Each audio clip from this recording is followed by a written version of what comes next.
துலாம் ராசி நபர்களுக்கு 2024 ஜூலை மாதத்திற்குண்டான மாத ராசி பலன். துலா ராசி நபர்களை பொறுத்தவரை ஜூலை மாசத்துல ராசிநாதன் 10ஆம் இடத்துடன் சம்பந்தம். அதே சமயம் உங்கள் ராசிக்கு மறு ராசியின் 8ஆம் இடமான ரிஷபத்துல செவ்வாய் பிளஸ் குரு இந்த சேர்க்கை. அடுத்ததாக மிக முக்கியமாக புதனுடைய தொடர்பு 10, 11 கணக்கில் வருது. ஸோ துளாராசி நபர்களுக்கு உங்களுடைய சுய வாழ்க்கை அமைப்புகளில் சில நல்ல விஷயங்களும் பொதுநலமான சில விஷயங்களில் தோல்விகளும் அடையக்கூடிய ஒரு மாதமாக இருக்கும்.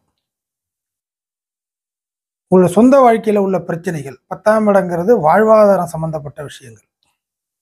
சுய வாழ்க்கையில் நம்ம எப்படி அடுத்த கட்டத்துக்கு நம்ம லைஃப்பை கொண்டுட்டு போகலாம், நம்மளுடைய முன்னேற்றம் எது, மைனஸ் எது, ப்ளஸ் எது அப்படின்னு தெரிஞ்சுக்கிட்டு அதுக்கு தகுந்த மாதிரி மூவ் பண்ணுற இடம் 10.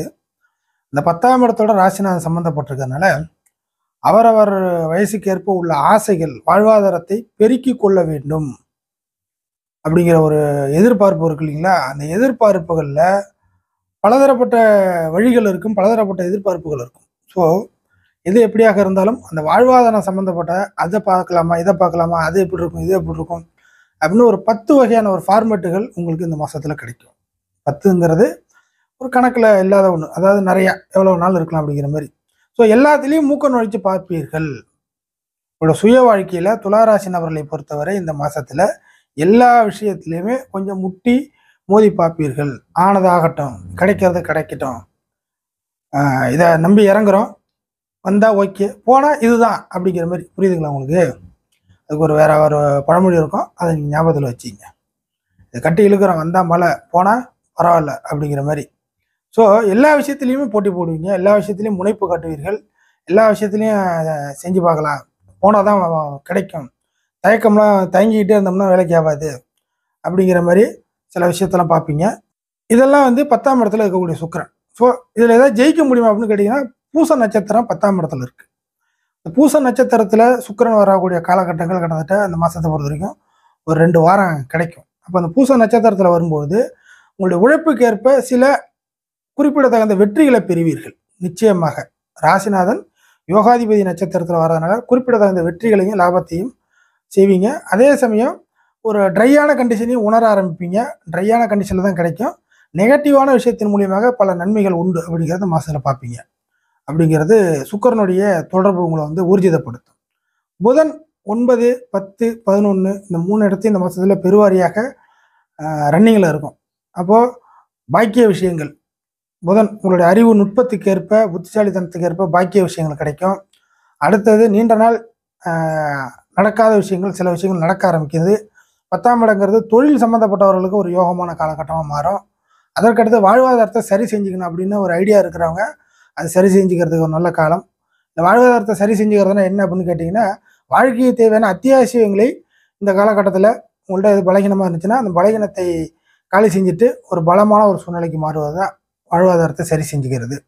மாதத்தின் கடைசி பகுதியில் சில லாபத்தை நோக்கி உங்களுடைய மூளை வேலை செய்யும்.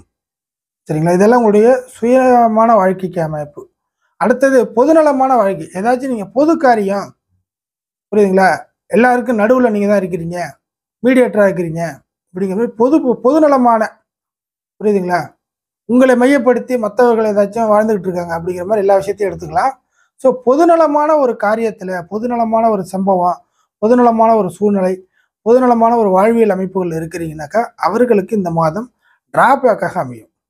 யாராச்சும் ஒன்று அவசரப்படுத்தி செய்ய போய் அது உங்களுக்கு ஒத்து வராமல் போய் அதில் சில நெருடல்களும் நெருக்கடிகளும் மாட்டிக்கும். துளாராசி நபர்களை பொறுத்தவரை பொதுவான காரிய அமைப்புகளில் ஈடுபடக்கூடியவர்களுக்கு இந்த மாதத்தில் ஒரு டிராபேக் சம்பவம் நடக்கும்.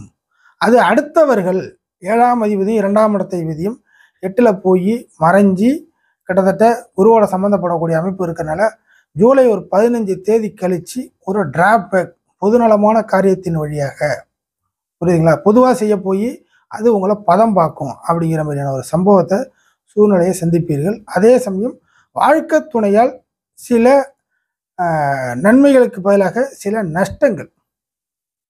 இது வாழ்க்கை துணைன்னு எடுத்துக்க வேணாம், நட்பு, கூட்டாளி, பார்ட்னர்ஷிப்பு அப்படிங்கிற மாதிரி எல்லா விஷயத்தையும் எடுத்துக்கலாம்.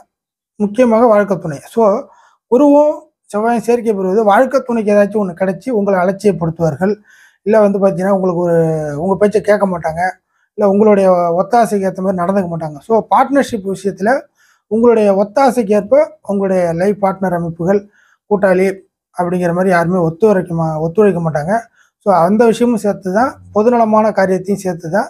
ஸோ அடுத்தவர்களை நம்பி பொதுநலமான இல்லை அடுத்தவர்களை நம்பி கொண்டு இருக்கக்கூடிய விஷயங்கள் எல்லாத்துலேயுமே இந்த மாதத்தில் ஒரு டிராபேக் ஆகும்.